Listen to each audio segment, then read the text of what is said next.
We know when it began. The electric clocks stopped at 10 minutes after 4. It was a hot summer day 20 years ago when our city ground to a halt, shutting down streetcars and subways and stranding thousands of commuters.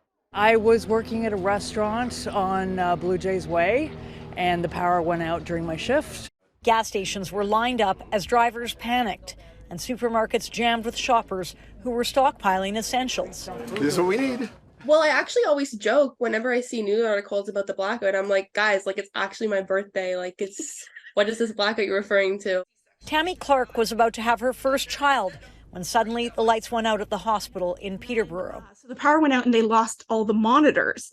So they lost the heart monitor for me and for her. The operating room in the dark until just before her C-section when staff turned on the lights thanks to a generator. It's a story she loves to tell. They whisked her to the nursery and the nursery had power.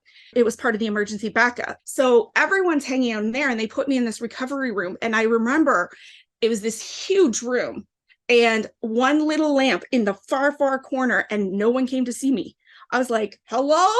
I heard some alarms, looked over, I saw 4 or 5, and then basically they scrolled right off the page. Todd Parsi was overseeing our province's power grid that day.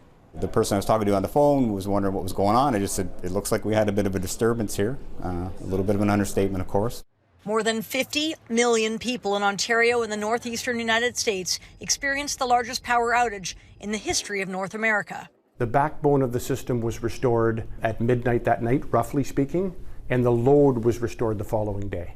While there's a possibility a blackout like that could happen again, experts say it's unlikely. Back before the 2003 blackout, there weren't industry standards that were sanctionable, enforceable. And today we have a mature suite of standards that are enforceable. Catherine McDonald, Global News.